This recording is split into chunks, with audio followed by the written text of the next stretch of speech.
देखो बच्चों, सेकंड जो सवाल है ना, इसको कॉमन सेंस से कर सकते हो। हालांकि इसकी थ्योरी मुझे अभी पढ़ाना है, बट फिर भी मैं बता देता हूँ बच्चों। अभी जब पोटेंशियल पढ़ा रहे हैं ना, तो ये पोटेंशियल का कांसेप्ट है। पोटेंशियल ऑल दो पढ़ा दिए हैं।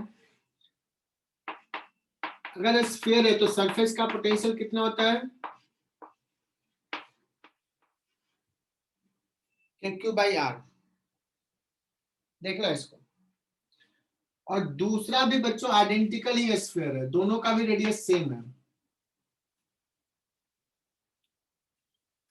इसका पोटेंशियल हो जाएगा के क्यू वन बाई आर, इसका भी पोटेंशियल हो जाएगा के Q two by are.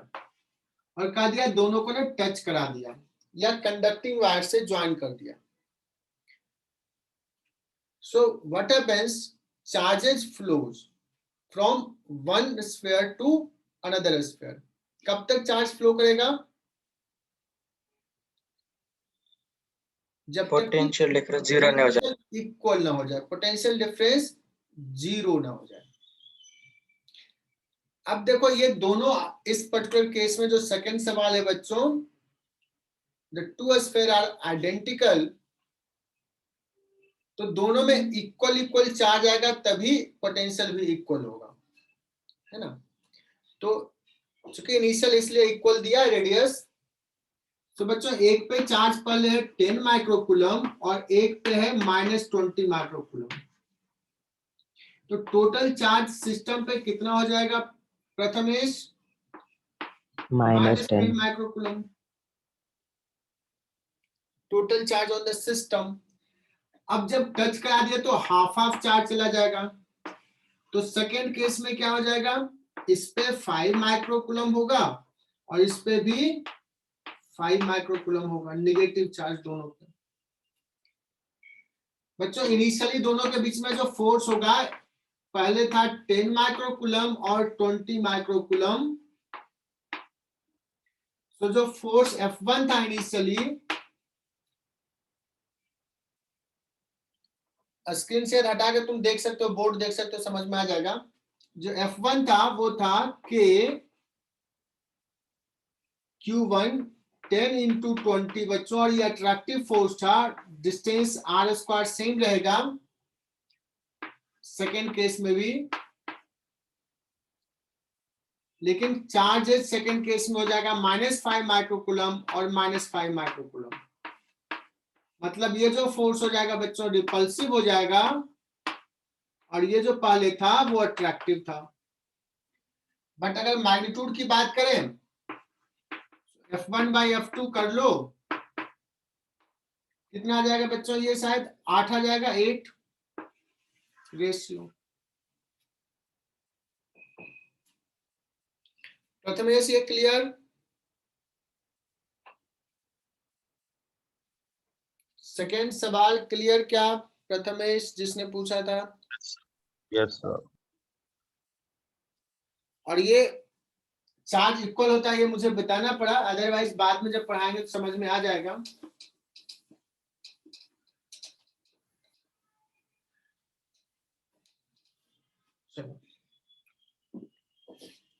Second के बाद सीधे आ जाते हैं 8-17।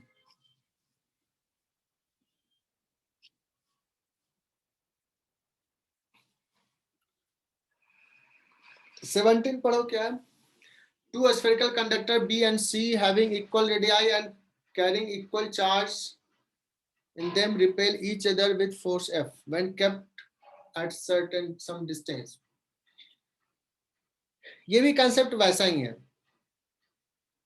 A third spherical conductor having same radius as that of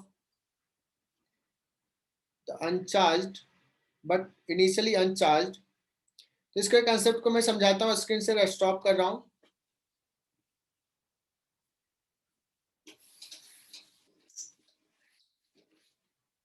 अच्छा समझना,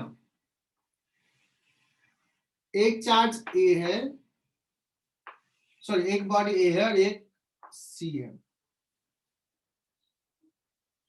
इस पे भी Q चार्ज है, इस पे भी Q चार्ज है, सर्टेन डिस्टेंस पे रखा है। फोर्स जो है that is K Q square upon R square F1। अब क्या किया बच्चों, एक स्फीयर लाया, इसको ना इससे टच करा दिया, ये अनचार्ज था। सो प्रिया पाटिल बताना इसमें क्या हो जाएगा, दोनों पे इक्वल इक्वल चार्ज चला जाएगा। हाँ, सो ए पे कितना चार्ज बचा, Q/2। Q by. अब ये बी को लगाया, थोड़ा सा सी से भी मुलाकात कर लेते हैं। तो इसके बाद ये सी पे भी गया, सी से भी टच कराया। अब बताना फिर से चार्ज हाफ हाफ हो जाएंगे, बट इसके पास पहले से Q/2 है, इसका Q है, तो टोटल कितना हो जाएगा 3Q/2। 3Q/2, हाफ हाफ चला गया, तो इस पे कितना बचा 3Q/4। आई बात समझ में? हाँ, इसको जब टच कराया तो टोटल चार्ज है 3Q/2, दोनों कहेगा यार आइडेंटिकल है तो हाफ हाफ कर लो, 3Q/4। This is B. So what will be the force in second case? I hope कि सॉल्व हो गया होगा Priya. K Q/2 3Q/4 upon R square, है ना। सो फोर्स विल बी कितना हो जाएगा बच्चों, 3/8 टाइम्स ऑफ F1 आ जाएगा। बच्चों ये ना बड़ा फेमस सवाल है, ये तुम्हें नीट में आ सकता है एज इट इज, इसको ना स्टार मार्क कर दो। ये NSCP का शायद पूछा हुआ सवाल है, किसी का पूछा हुआ है, मुझे एग्जैक्ट नहीं पता, बट ये आ सकता है बच्चों।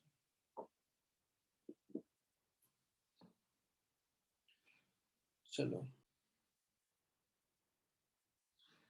3 charges -Q1 plus Q2 -Q3, और देखो चार्जेस दिया हुआ है, the x component of force on Q1 is proportional to. बच्चों x कंपोनेंट पूछ रहा है, तो सलोनी इसमें क्यों दिक्कत है?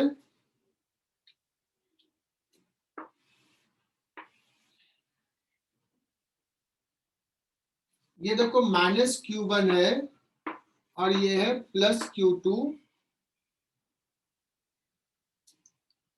और एक है -Q3।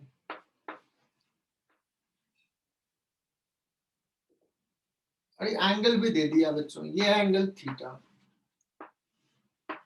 बच्चों ये Q3 जो फोर्स लगा रहा है उसको मैंने F3 लिख दिया, इधर रिपल्सिव फोर्स लगाएगा, और Q2 जो फोर्स लगाएगा उसको F2 लिख दिया, ये अट्रैक्टिव लगाएगा, अपोजिट नेचर का है।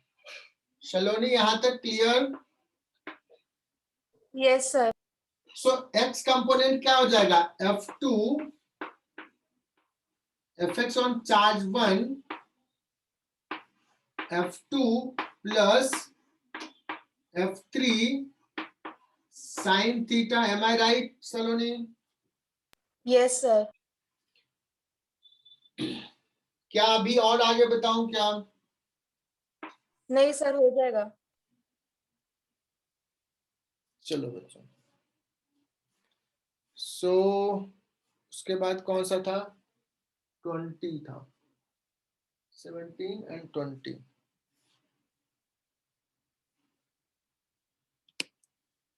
20 देखो जेई का पूछा हुआ है।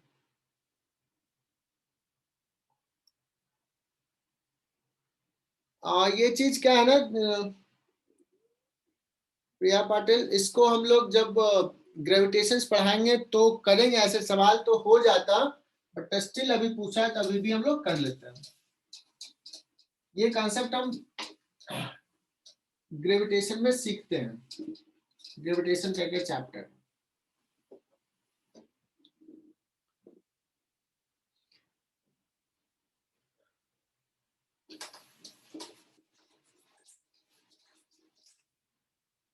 एक बच्चों Q है +Q और एक है -Q। और एक इलिप्टिकल ऑर्बिट में मूव कर रहा है ऐसे।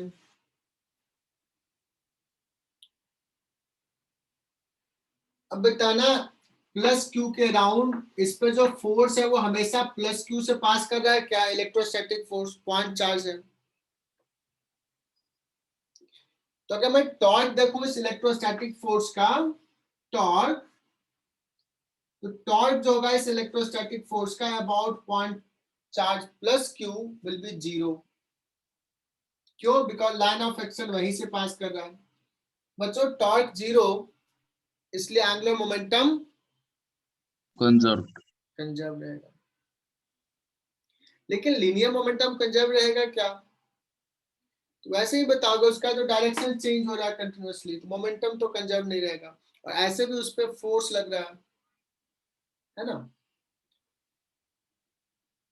इलिप्टिकल पाथ पे मूव कर रहा है तो उसका स्पीड भी कांस्टेंट नहीं होगा, स्पीड भी चेंज होगा, टोटल एनर्जी कंजर्व रहेगा बिकॉज कंजर्वेटिव फोर्स है इलेक्ट्रिक फोर्स। तो स्पीड कांस्टेंट नहीं होगा बट टोटल एनर्जी कांस्टेंट होगा। तो ये सारी चीज हम लोग पढ़ेंगे, ग्रेविटेशन पढ़ेंगे तो और सारा कंसेप्ट क्लियर हो जाएगा। सर बुकलेट में 20 क्वेश्चन अलग दिया है। और बुकलेट में अलग है? सर वो 19 है आप जो कर रहे हैं वो। अच्छा, ये है 20, ये है क्या 20? Yes sir. Yes sir.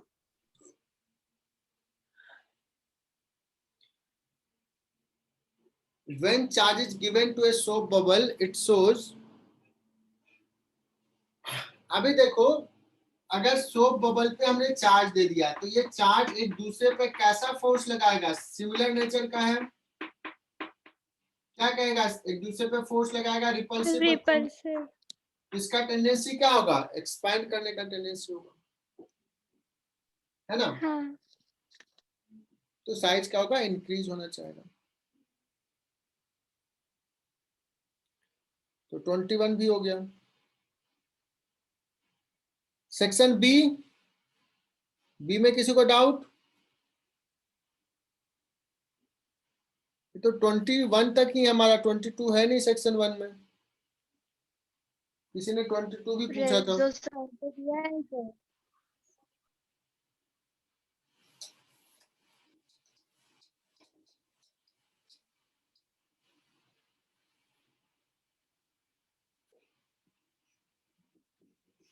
चलो बच्चों, इलेक्ट्रिक फील्ड कर लेना। हम लोग इलेक्ट्रिक पोटेंशियल कर रहे हैं, इलेक्ट्रिक पोटेंशियल वाले सेक्शन पे आते हैं। ऐसा तो नहीं कि इसमें 22 पूछे हो सेक्शन बी में? सर No, ये sir. जो सर में दिया है 22। सर बुकलेट में भी है। अच्छा, तो मेरे पास जो डाउनलोडेड है वो कब का है? एक्चुअली मेरे जो डाउनलोड किया था ना, तो तुम्हारे बैच में सिर्फ थ्योरी वाला सीट था, तो पुराने बैच वाला सीट डाउनलोड किया है, शायद 1 साल पुराना वाला। और ये है, नहीं लिया हुआ कुछ तो है, पता नहीं।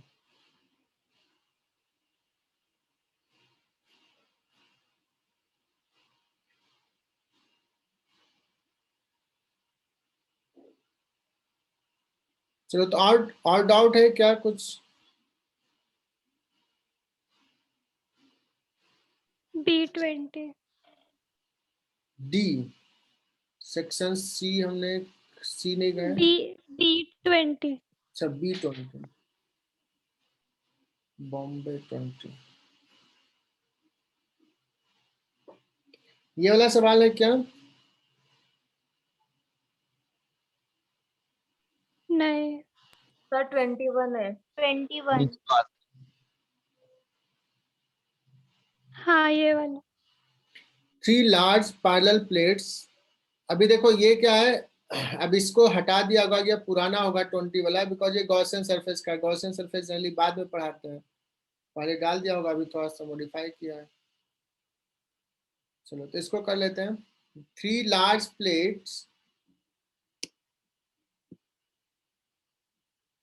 have uniform surface charge density as shown in figure. Find out the electric field intensity at point P. तो ये तो बड़ा आसान है। देखो ये ऊपर वाला जो सिग्मा है इसके कारण इलेक्ट्रिक फील्ड किधर होगा, नीचे होगा, माइनस के कैप में। डिस्टेंस से कोई मतलब नहीं है। ये माइनस सिग्मा के कारण किधर होगा, नीचे होगा। ये -2 सिग्मा के कारण किधर होगा, नीचे होगा। सबके कारण डाउनवर्ड डायरेक्शन में।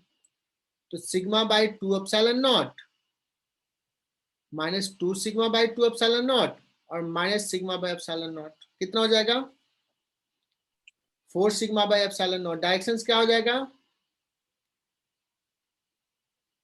माइनस के कैप। आंसर थर्ड दिया, थर्ड तो गलत थे बच्चों। पी पॉइंट पे पूछा है ना।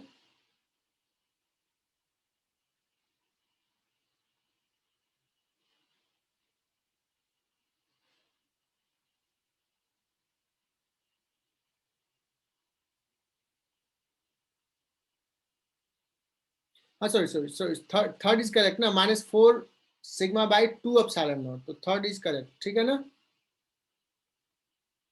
समझा क्या, हाँ सर, हाँ। -4 सिग्मा बाई 2 एप्सिलॉन नॉट, तो थर्ड इज करेक्ट। चलो और कोई इसमें। B29।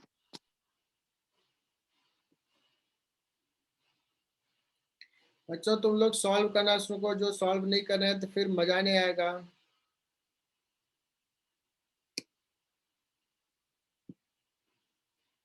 थिन कंडक्टिंग रिंग, ये नहीं है वो। अच्छा 29 तो शायद 30 वाला होगा, 30 है, ये है।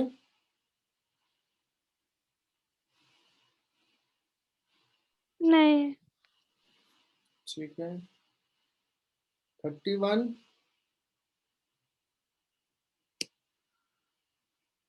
नहीं। क्या है, थोड़ा सा पढ़ के बोलो क्या है सवाल। 2-point charges A and B, whose magnitudes are same, are positioned at a certain distance, with A at origin. Graph is drawn between electric field strength at points between. ठीक ठीक है, समझ गया समझ गया, तो देखता हूँ उसमें मिलेगा। आ गया मुझे समझ में कैसा सवाल होगा।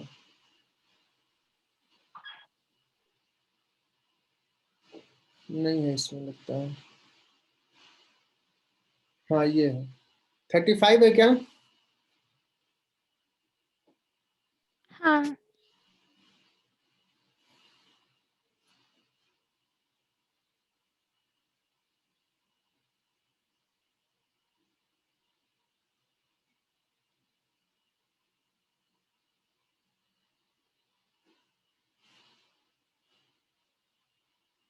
ठीक है इसको हटाना है स्टॉप।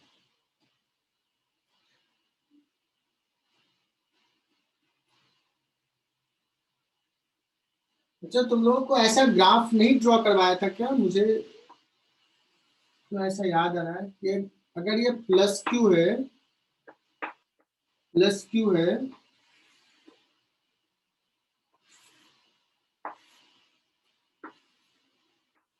बताना प्रिया कैसा सवाल नहीं करवाएगा, इलेक्ट्रिक फील्ड वर्सेस पोजीशन का ग्राफ। सो अगर हम लोग बात करते हैं सपोज यहाँ का, सबसे पहले मिड पॉइंट की बात करते हैं, प्लस क्यू तो क्या आ जाएगा, 0 हाँ। Electric field. अगर हम प्लस क्यू के बहुत पास है बच्चों, बहुत पास है, तो इसके कारण इलेक्ट्रिक फील्ड इधर होगा पॉजिटिव, तो ऐसा होगा। और जैसे जैसे दूर जाएंगे घटते जाएगा इलेक्ट्रिक फील्ड यहाँ पे 0 हो जाएगा, क्योंकि इसका इसका इक्वल हो गया। If you go this side तो ये डोमिनेट करेगा, इसके कारण इलेक्ट्रिक फील्ड इधर होगा, इसके कारण इधर, बट ये छोटा होगा इसका, तो electric field will be negative. भैया ये सवाल, ये ग्राफ सारे बच्चों को क्लियर हो रहा है क्या, बाकी बच्चे भी बोले। हाँ सर। ये पढ़ाया है कि नहीं, नहीं। नहीं पढ़ाया था, ठीक है चलो देख लो कैसे मिस हो गया ये। चलो अभी ड्रॉ करना जनरली मैं पढ़ाता हूँ। अगर मैं अब इस तरफ इस जोन में ड्रॉ करना है ग्राफ, तो इस प्लस क्यू के कारण अगर मैं यहाँ पे बात करूं तो इलेक्ट्रिक फील्ड इधर होगा, इसका भी इधर ही होगा। नजदीक है बच्चों तो बहुत ज्यादा फील्ड है, तो पॉजिटिव है तो ऐसा ग्राफ होगा। दूर जाएगा तो घटते जाएगा और जीरो हो जाएगा। If you come to this region, electric field इधर है बच्चों,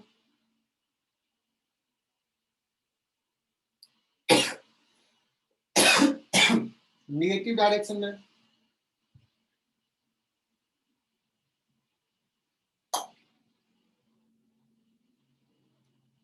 निगेटिव डायरेक्शन बच्चों, तो यहाँ पे नजदीक है तो फील्ड का मैग्नीट्यूड ज्यादा होगा। तो सारे बच्चे ये ड्रॉ कर लें ग्राफ।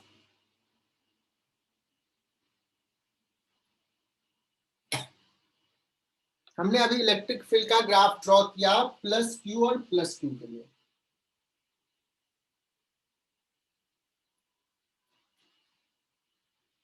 है ना? मैं इसको मिटा दूं इसको।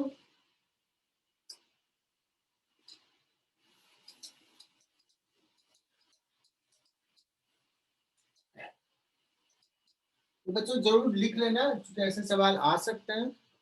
मेडिकल में आने का चांस हालांकि कम रहता है।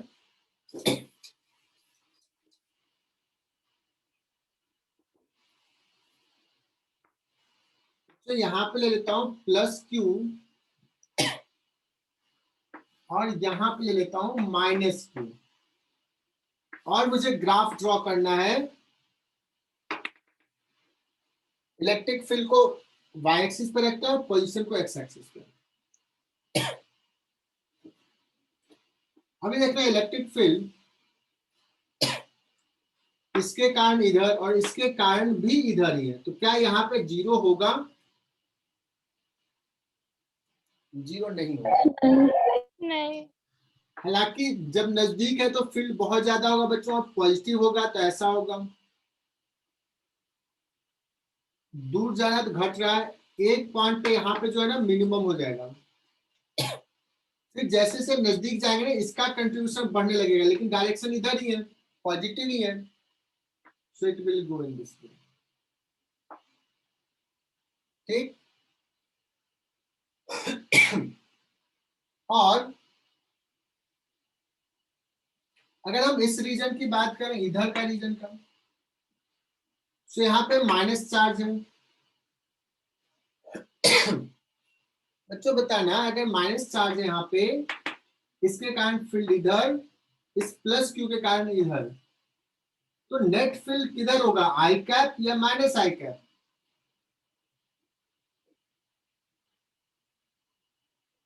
अमोल भाषी ने माइनस। माइनस आई कैप में, बिकॉज इसका कंट्रीब्यूशन ज्यादा होगा बच्चों, बिकॉज ये नजदीक है, ये पॉइंट दूर है, चार्जेस इक्वल है, तो निगेटिव रहेगा। जैसे पास रहेगा तो बड़ा होगा, तो निगेटिव से स्टार्ट करेंगे, graph will be kind of thing ऐसा होगा। इन्फिनिटी पे जाके zero. If you talk about in this region बच्चों, इसके कारण इधर, इसके कारण इधर, बट नेट फील्ड होगा माइनस आई कैप में, निगेटिव होगा, इसलिए ऐसा। ये 100% दोनों ग्राफ समझ में आ गया? हाँ सर। अगर बच्चों अगर यहाँ पे माइनस क्यू होता और यहाँ पे प्लस क्यू होता तो कैसा ग्राफ होता?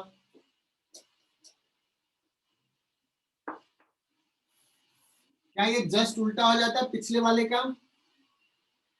बिकॉज ये माइनस क्यू, तो यहाँ पे नेट फील्ड इधर निगेटिव, इसके कारण भी निगेटिव, तो ग्राफ ऐसा होता बच्चों।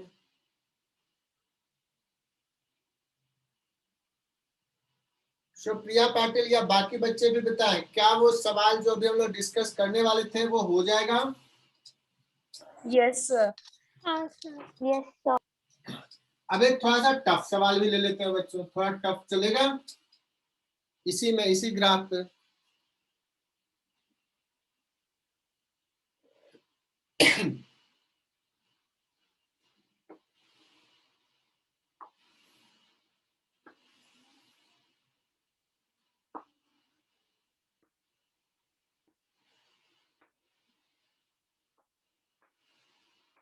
और मेरा ये असाइनमेंट में भी सवाल है।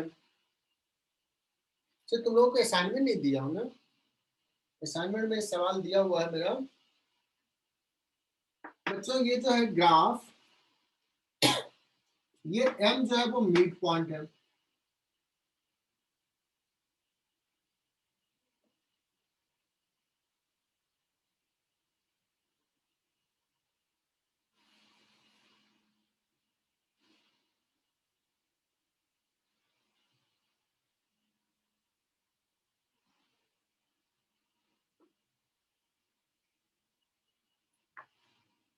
बच्चों इलेक्ट्रिक फील्ड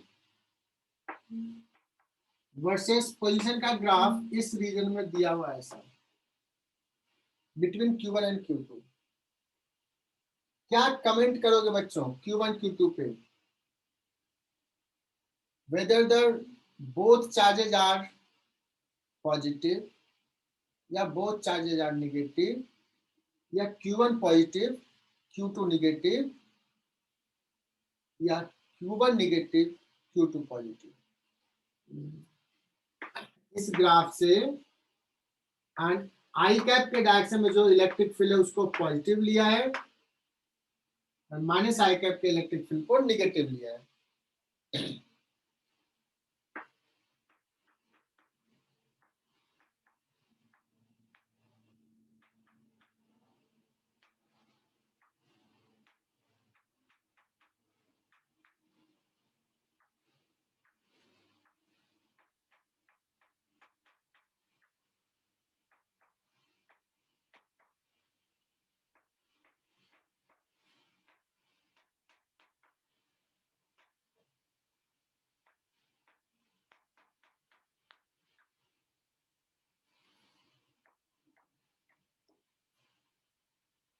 तो ये पूरा दिख नहीं रहा होगा मे भी।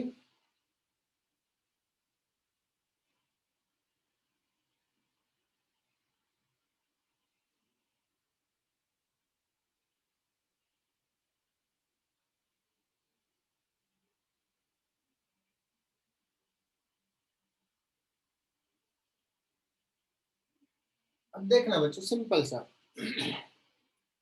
मैं Q1 के नजदीक जाता हूं, इस पॉइंट पे देखता हूं, तो इस पॉइंट पे किसका इलेक्ट्रिक फील्ड डोमिनेट करेगा? Q1 का। Q2 का कम रहेगा, डिस्टेंस ज्यादा। सो यहाँ का इलेक्ट्रिक फील्ड कौन डिसाइड करेगा? Q1। इलेक्ट्रिक फील्ड किधर है बच्चों? निगेटिव, मतलब इधर है। अब इधर इसका मतलब Q1 क्या हो गया? निगेटिव हो गया। बच्चों हम आते हैं इस पॉइंट पे, Q2 के नजदीक किसका इलेक्ट्रिक फील्ड डोमिनेट करेगा? Q2 का। Q2 का इलेक्ट्रिक फील्ड किधर है? पॉजिटिव, मतलब इधर है। इसका मतलब Q2 कैसा है बच्चों? इधर है इलेक्ट्रिक फील्ड। तो कैसा है सलोनी?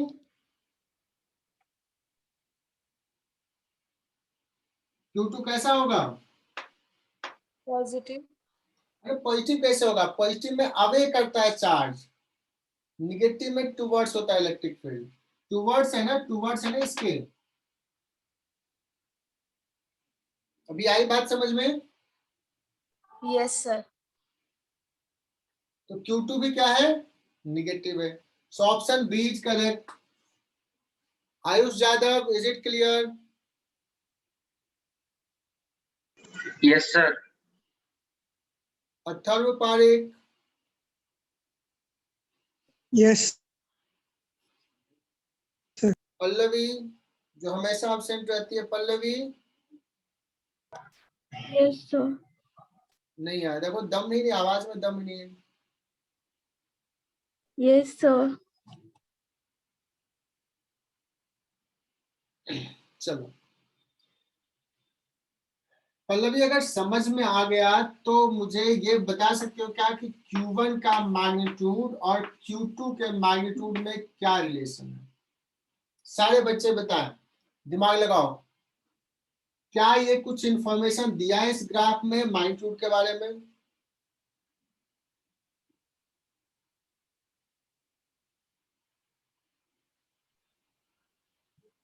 Equal in magnitude, opposite in direction. अरे दोनों का नेचर तो पहले ही निकाल लिया मैंने पल्लवी कि दोनों का नेचर निगेटिव है।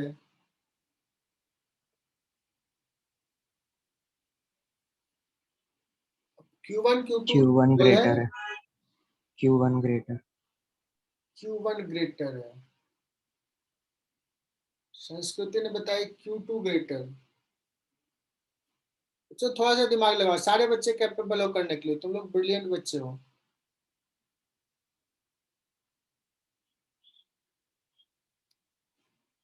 दिशा राउंडल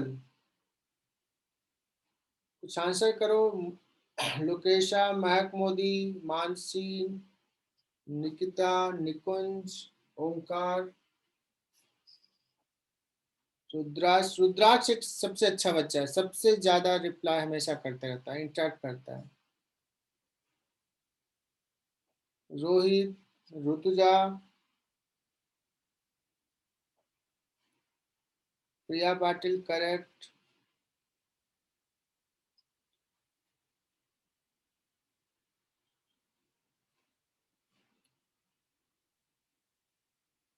यश का कुछते है क्या, निकल गया? यश का कुछते हो क्या क्लास में? जानवी गुड। प्रथमेश सही है, तुम्हारा सही है।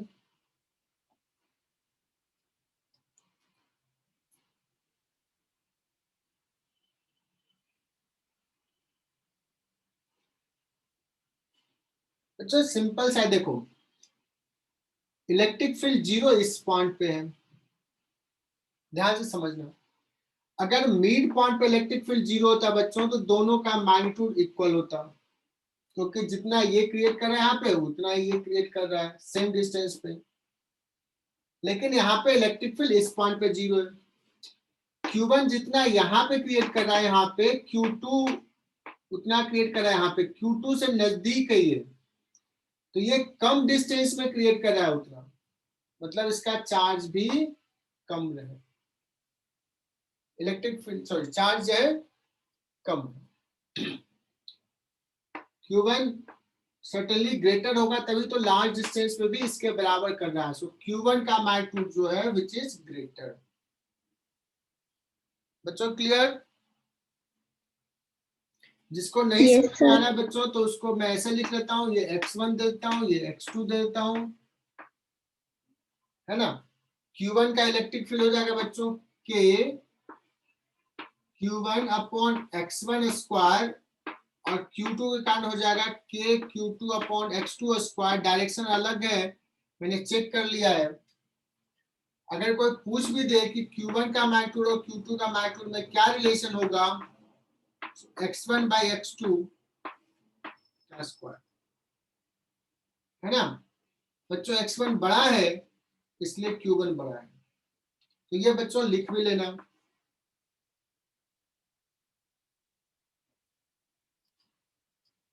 मिटा दो इसको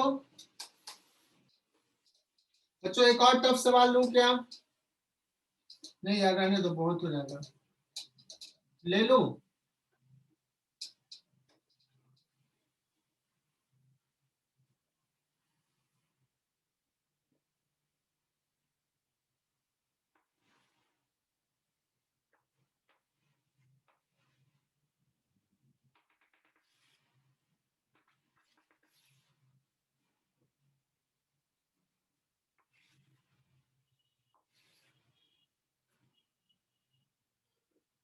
चलो बच्चों अब कर रहे हैं तो चलो कर ही लेते हैं यार। तुम लोग भी क्या याद करोगे, सर भी थोड़े टफ सवाल भी करा देते हैं। अच्छा मुझे Q और 3Q रखा हुआ इलेक्ट्रिक फील्ड वर्सेस पोजीशन का ग्राफ दिखाना है। सो अगर मैं बात करूं यहाँ पे इलेक्ट्रिक फील्ड इधर होगा, इसके कारण भी इधर ही होगा, ठीक है ना। तो इस पे नेचर जो रहेगा ना वो ऐसा ही रहेगा बच्चों।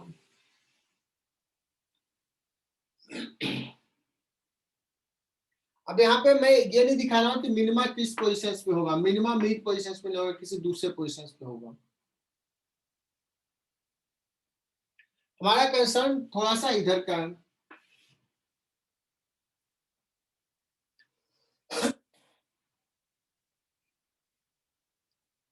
इस तरफ का और इस तरफ का। इधर इलेक्ट्रिक फील्ड क्या होगा बच्चों, देखो -3q, तो इधर हो जाएगा फील्ड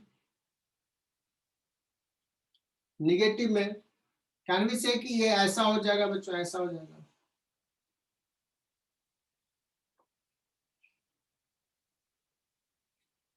यहां के इस लाइन के किसी भी पॉइंट पे समझना है, बहुत अच्छा से सवाल है। इस लाइन के किसी भी पॉइंट पे ऐसा हो सकता है क्या कि इसका फील्ड कम हो और इसका फील्ड ज्यादा हो, क्योंकि ये दोनों का नेचर अपोजिट है। इसका इधर है और इसका इधर है। कहोगे सर नहीं, ये चार्ज बड़ा है और डिस्टेंस भी इसके लिए छोटा है, तो इसका चार्ज इलेक्ट्रिक फील्ड डोमिनेट करेगा थ्रू आउट, तो हमेशा निगेटिव ही रहेगा, ऐसा रहेगा। बट कंसीडर हियर, यहाँ बच्चों सिचुएशन चेंज हो जाएगा। यहाँ पे इलेक्ट्रिक फील्ड +q के कारण इधर, -3 के कारण इधर। अगर हम Q1 के बहुत नजदीक है, बहुत नजदीक, तो इस Q का इलेक्ट्रिक फील्ड डोमिनेट करेगा, इधर हो जाएगा। इसका डोमिनेट नहीं करेगा क्योंकि ये नजदीक बहुत कम है। सो इलेक्ट्रिक फील्ड ऐसा होगा बच्चों। लेकिन एक पॉइंट आएगा जहां पे Q का इलेक्ट्रिक फील्ड जितना इधर है, ये -3q, ये मैग्नीट्यूड बच्चों ज्यादा है इससे, इसका फील्ड बराबर हो जाएगा। So, एक पॉइंट के बाद इसका फील्ड डोमिनेट करने लगेगा और इसका इलेक्ट्रिक फील्ड किधर है, इधर है ना। तो एक पॉइंट पे 0 हो जाएगा, फिर डोमिनेट उसका करेगा, बढ़ेगा, फिर घटते घटते घटते लार्ज डिस्टेंस पे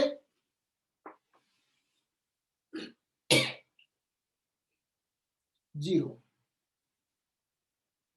ये बच्चों हो गया KVPY का सवाल, इसको लिख लो।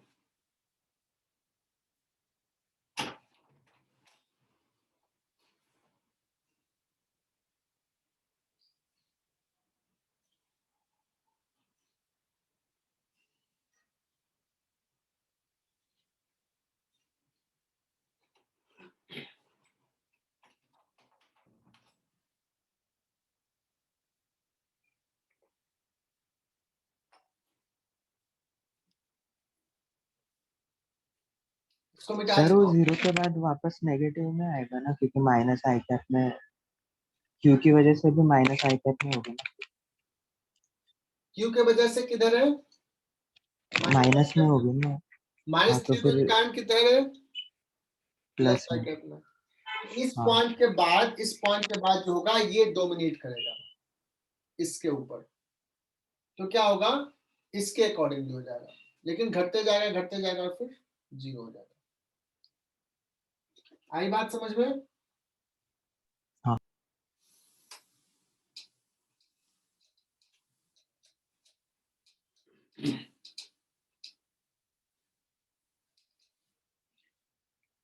चलो बच्चों, तब डाउट्स आगे बढ़ते हैं, थोड़ा थ्योरी आगे बढ़ाते हैं। नए बच्चे होंगे वो तो परेशान हो गए होंगे कि सर कुछ नहीं समझ में आ रहा है। हालांकि साइंस है बच्चों, समझ में तो थोड़ा थोड़ा आएगा।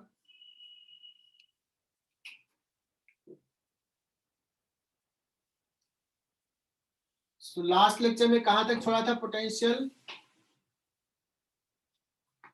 Electric potential. लास्ट सवाल क्या किया था, हॉलो स्फीयर का क्या था? हॉलो स्फीयर का किया था, ग्राफ ड्रॉ कर दिया था। हाँ सर। हाँ। बच्चों एक सवाल तो नहीं लूंगा क्योंकि मेरी आदत है।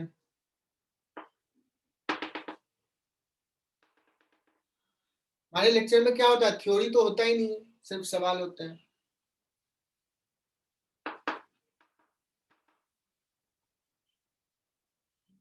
बच्चों ये चार्ज क्यू है, आउटसाइड पॉइंट के लिए जो पोटेंशियल होता है बच्चों के क्यू बाई आर, कहा था बच्चों याद रखना है। और अंदर में कितना होता है पोटेंशियल, 0। तेजस Constant. अंदर में पोटेंशियल बच्चों उतना ही होगा जो सरफेस का है, विच इज के Q upon capital are. So graph ऐसा था। Yes sir. और उसके बाद 1/r से घट रहा था। हाँ याद आ गया, एक बहुत इंपॉर्टेंट चीज भी पढ़ाया था।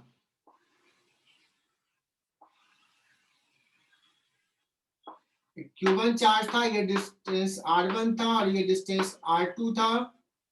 इस पे चार्ज Q2 था। इसका पोटेंशियल को V1 कहा, इसका पोटेंशियल को V2 कहा। और देखना, मुझे पता है कि इसमें से कम 50% बच्चे होंगे जिनको ये नहीं पता होगा कि how to write this.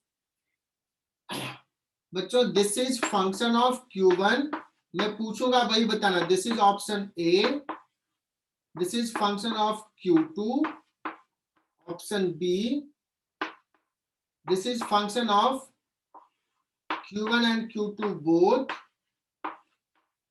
Option C. ये जो पोटेंशियल डिफरेंस है दोनों स्फीयर का, सिर्फ Q1 पे डिपेंड कर रहा है या सिर्फ Q2 पे या दोनों पे डिपेंड कर रहा है। 3 ऑप्शन है बच्चों। बाकी सारे बच्चे मैसेज करें तभी मैं क्लास आगे बढ़ाऊंगा। किस पे डिपेंड कर रहा है?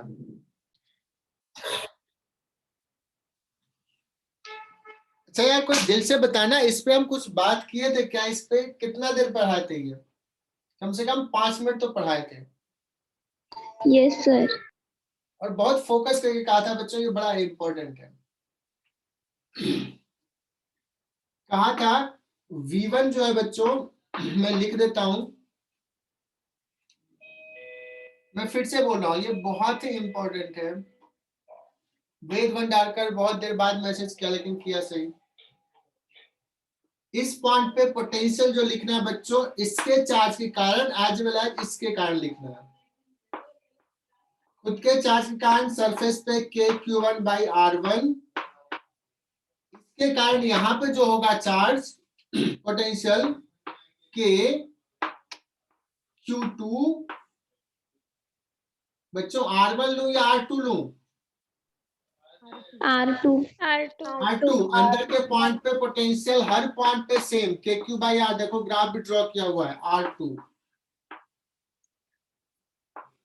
V2 इज इक्वल टू यहाँ का पोटेंशियल, इसके लिए आउटसाइड है बच्चों, KQ1/R2, इसका आउटसाइड पॉइंट है KQ/R, ये फॉर्मूला लगेगा। और इसका सरफेस है Q2/R2।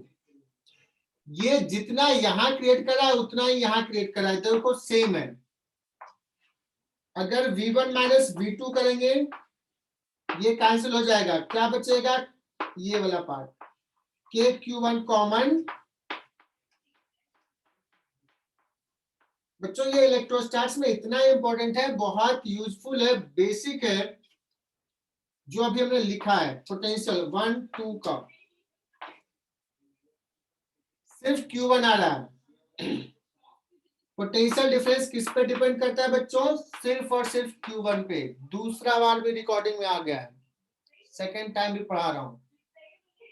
उसके बाद गलती करोगे तो डंडे से पीटने से कोई नहीं बचाएगा तुम्हें। Q1 सिर्फ Q1 पे डिपेंड कर रहा है। इसके बाद कुछ और बताया था, Tanishka can you tell me, क्या बताया था इसके बाद? कि अगर दोनों को कनेक्ट कर दिया कंडक्टिंग वायर से, what will happen?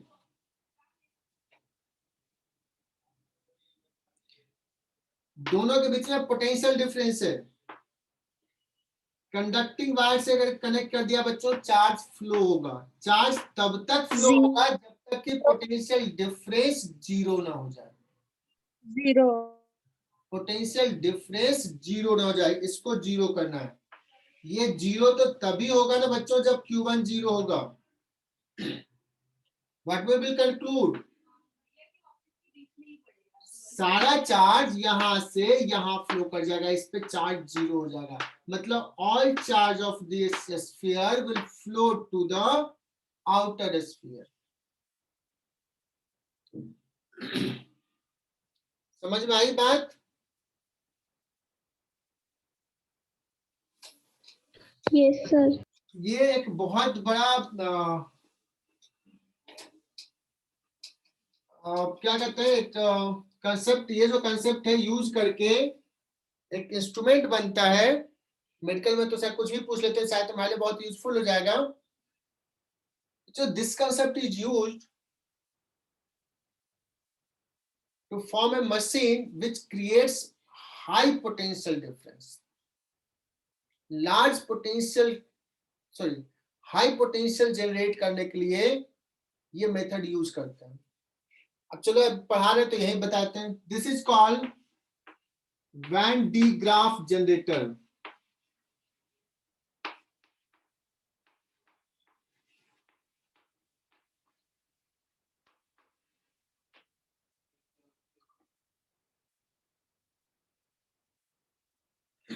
Van de Graaff generator, इसका बच्चों कंसेप्ट बताता हूँ, बता ही रहा हूं तो, हालांकि तुम लोग तो पढ़ोगे नहीं, कम से कम ये याद रखोगे, ये इसी प्रिंसिपल पे बेस्ड है। और ये करता क्या है बच्चों, this is used to create या जनरेट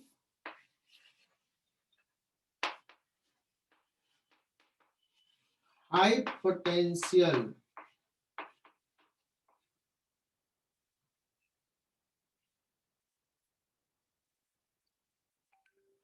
बच्चों। चार्ज हमेशा हाई, किसी बॉडी को अगर चार्ज करना है, पोटेंशियल क्रिएट करना है, तो उसको चार्ज देना पड़ेगा। चार्ज देने के लिए क्या होगा, किसी को कैसे चार्ज देंगे, यहां से यहां तभी चार्ज जाएगा जब हाई से लो हमेशा चार्ज, पॉजिटिव चार्ज फ्लो करेगा। पॉजिटिव चार्ज हमेशा हाई पोटेंशियल से लो पोटेंशियल फ्लो करेगा बच्चों। हमें हाई पोटेंशियल क्रिएट करना है, तो हाई पोटेंशियल क्रिएट करना है ही नहीं हाई पोटेंशियल, तो कैसे इसको देंगे। तो क्या करते हैं, देखो एक बड़ा सा स्फीयर है और एक छोटा सा स्फीयर है और एक बेल्ट लगा हुआ है ऐसा,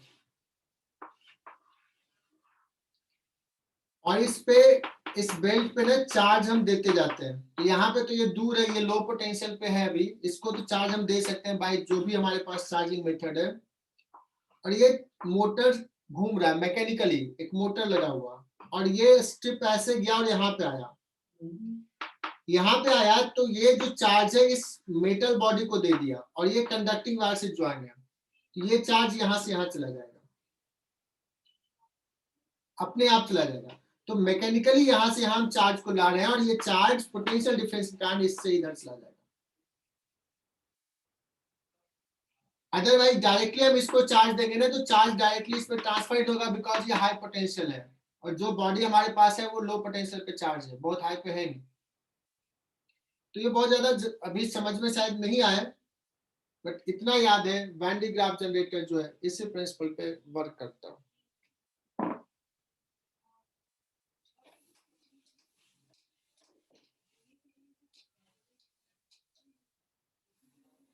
अच्छा, ये जनरेटर लिखा हुआ था, मैंने स्पेलिंग कुछ लिख दिया था आर्बिट्रेरी। अच्छा नहीं, जनरेट लिखा था सर। चलो बच्चों आगे बढ़ते हैं, एक सवाल ले लेते हैं।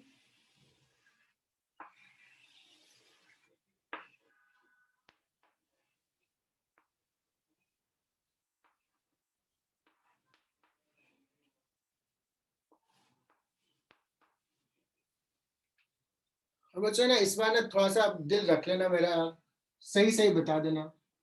ये पॉइंट है सी, ये पॉइंट है बी, बी का डिस्टेंस लेट्स से 3r/2, और ये पॉइंट है ए, which is at distance 3r. अच्छा मुझे ना ए पॉइंट का पोटेंशियल चाहिए, बी पॉइंट का पोटेंशियल चाहिए और सी पॉइंट का पोटेंशियल चाहिए। Charges q and minus q uniformly distributed.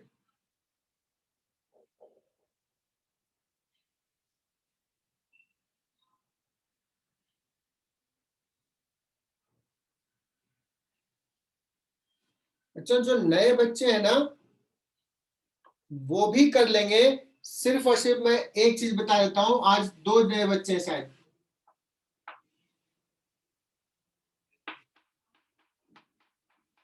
अच्छा अगर चार्ज क्यू डिस्ट्रीब्यूटेड होता है ना इस स्फीयर पे, तो आउटसाइड पॉइंट पे होता है पोटेंशियल के Q by R, R is the distance, और इनसाइड पॉइंट पे पोटेंशियल जो होता है वो हर पॉइंट पे सेम होता है, और के क्यू बाई इसका radius capital R. This is the concept and I am asking this question. हो गया, थ्योरी पढ़ा दिया, सवाल करवा रहा हूं।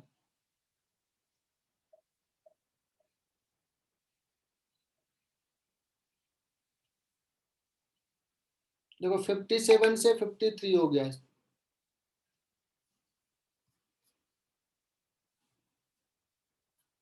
अदिति दास क्या होगा वीए?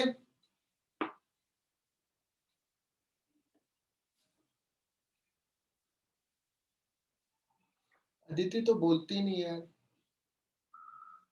देवकी?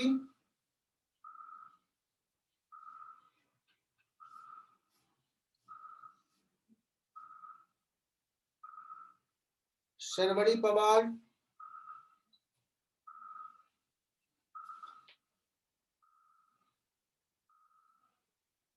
श्रीनिवास जोशी? सब रिकॉर्डिंग में आ रहा है, मम्मी पापा को सबको सुनाएंगे। बच्चे बताते नहीं, बोलते नहीं है। नाम पूछ रहा हूँ। स्नेहा देवरे? नहीं आता है सर तो के बोलो क्यू बाय नहीं आ रहा। 3r होगा। कितना होगा? मैंने मैसेज किया था आपको, के Q by 3r। Outside point के लिए यहाँ पे के क्यू बाई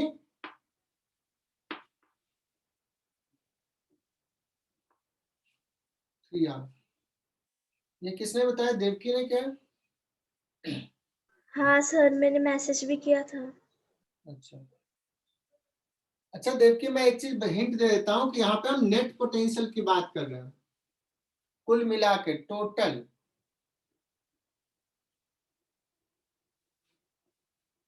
जीरो होगा। जीरो होगा। 0. तो क्यों नहीं समझ में आ रहा? इस क्यूब इसका भी आउटसाइड पॉइंट, तो ये फॉर्मूला इसका भी आउटसाइड पॉइंट। दुनिया का इससे आसान चैप्टर क्या है यार? कुछ है? सर पर वो तो सिर्फ इनसाइड वाले स्फीयर पर डिपेंड करेगा ना। देवकी तो ना लगता है नींद में पढ़ती हो। मैंने क्या लिखा था कि दो स्फीयर का, दोनों जो स्फीयर था उसके बीच का पोटेंशियल डिफरेंस जो है वो सिर्फ क्यू पे डिपेंड करता है। आई बात समझ में? हाँ यस सर। क्या चीज का क्या बना लेती हो? फिर से उस चीज को रिवाइज करो। हमने V1 निकाला था, हमने V2 निकाला था, दोनों चार्जेस को कंसिडर किए। मुझे लग रहा है तुम लोग ना YouTube पे मूवी देखते रहते हो और बीच में सर की बात सुन लेते हो। चलो थोड़ा सा देख लेते हैं सर भी कुछ बोल रहे हैं क्या। यार ऐसे थोड़ी पढ़ाई होगा।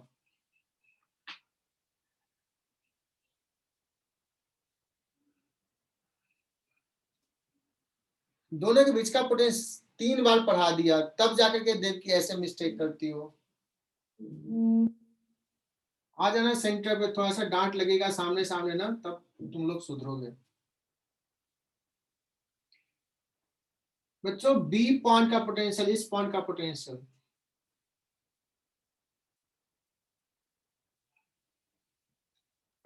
क्या ही करे यार तुम लोगों का। बच्चों ये जो पॉइंट है इस स्फीयर का आउटसाइड पॉइंट है और इस स्फीयर का इनसाइड पॉइंट है। तो इनर स्फीयर के कारण पोटेंशियल हो जाएगा के Q upon KQ by 3R/2. बहुत बढ़िया स्नेहल, स्नेहल मन से पढ़ती है। प्लस बच्चों इस स्फीयर का है ये इनसाइड पॉइंट के K minus Q by 2R. Upon inside point है तो 2R. हर पॉइंट पे सेम, इसका कंट्रीब्यूशन हर पॉइंट पे सेम, जो रेडियस है तो 2R। सी पॉइंट बच्चों, सी पॉइंट तो दोनों का इनसाइड पॉइंट है, के क्यू बाई इसके कारण यहाँ यहाँ यहाँ यहाँ पे सेम के क्यू बाई आर, इसके कारण पे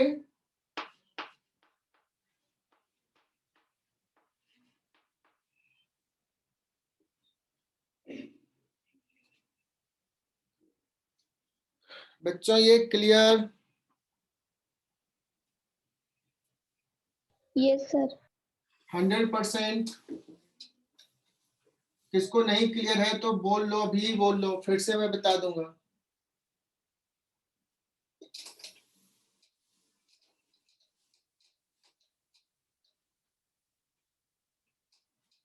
तुम लोगों ने जाकर के जब ऐसे सवाल नहीं होते ना,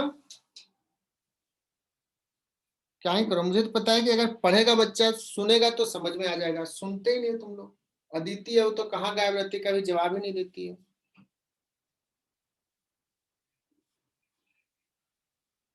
अमोल बाशी ने शुरुआत में गुड मॉर्निंग गुड इवनिंग करता था, आजकल तो बात भी नहीं करता, वो भी बंद कर दिया।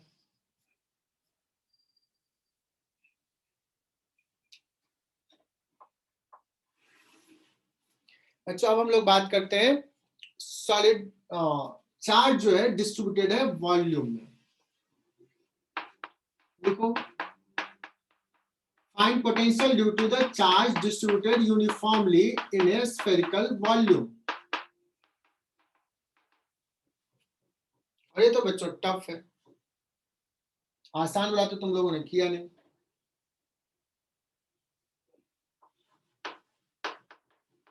Uniform spherical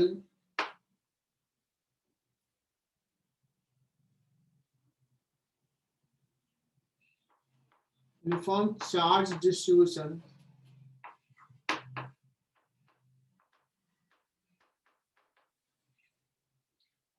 in a spherical volume। अच्छा टोटल चार्ज क्यू ले लेते हैं। आउटसाइड पॉइंट के लिए ये भी पॉइंट चार्ज जैसा बिहेव करेगा, सो के क्यू बाई आर हो जाएगा बच्चों पोटेंशियल आउटसाइड के लिए। बट फॉर इनसाइड पॉइंट जो होगा वो तुम्हारा डिफरेंट होगा।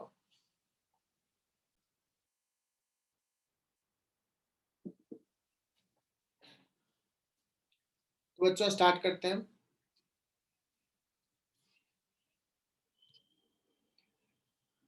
सो पोटेंशियल इज के क्यू बाई आर। बच्चों अंदर के पॉइंट पे पोटेंशियल कैसे निकालेंगे, मैं तो डिराइव कर देता हूं, बट तुम लोग याद रख लेना formula.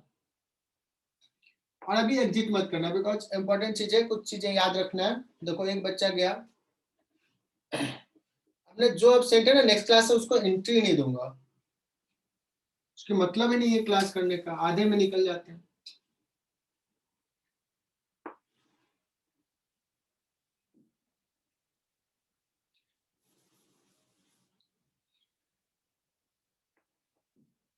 Electric field inside point पे अगर नहीं याद है तो देख लो बच्चों क्या आता था, E इक्वल टू आता था इनसाइड पॉइंट पे इलेक्ट्रिक फील्ड हमने निकाला था के Q upon R cube into are.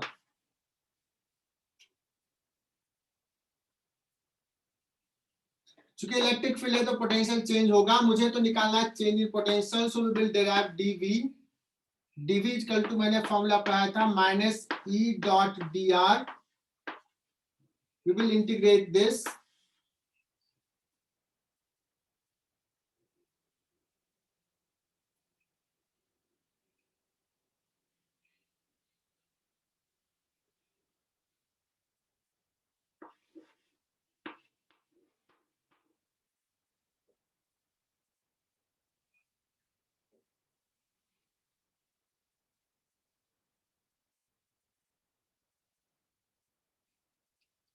बच्चों इलेक्ट्रिक फील्ड यहाँ पे पुट कर लेते हैं minus K Q upon R Q R dot d are. बच्चों आर भी इधर डी आर भी इधर, तो R dot d are simply R D R हो जाएगा cos 0 1।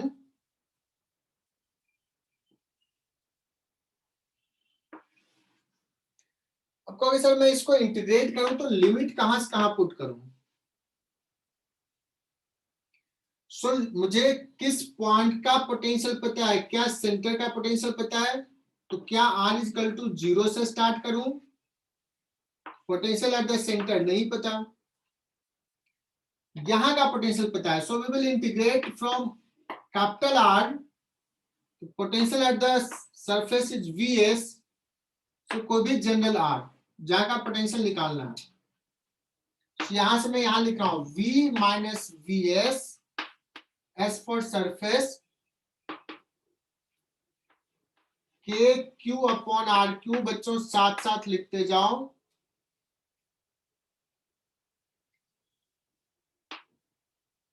Are square upon 2। बच्चों ये है minus sign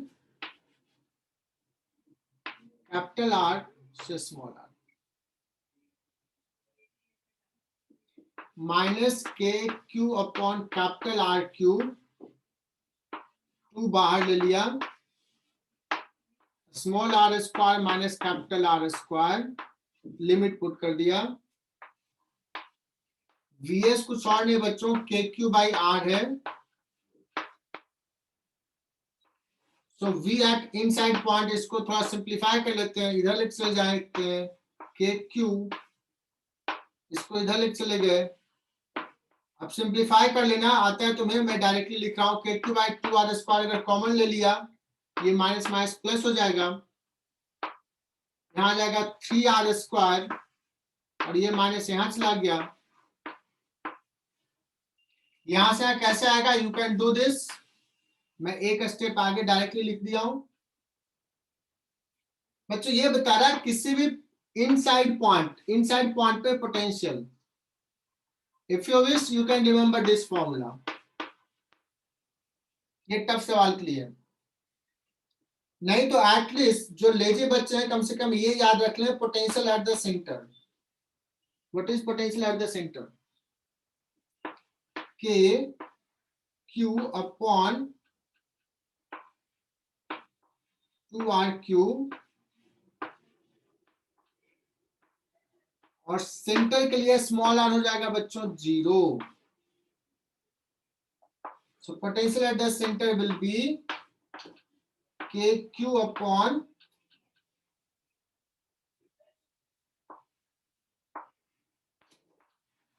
2r। This implies, इसको ऐसे भी लिख सकते हैं बच्चों, potential at the centre is equal to 3/2 times of potential at the surface. This is very very important.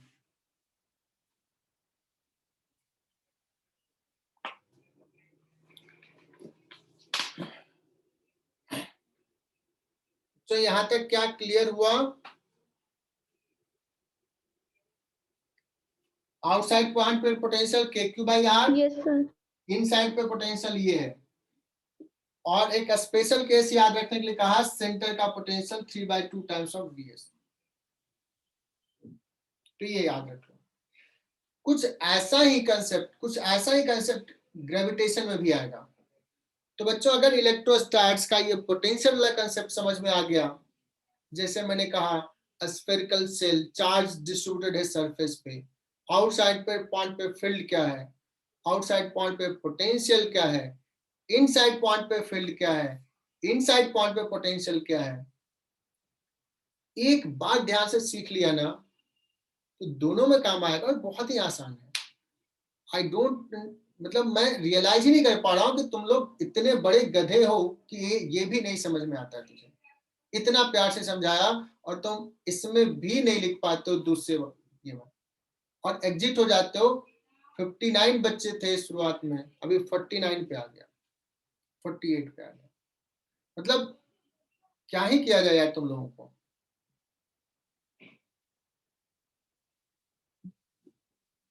Irritate कर देते हो तुम लोग यार।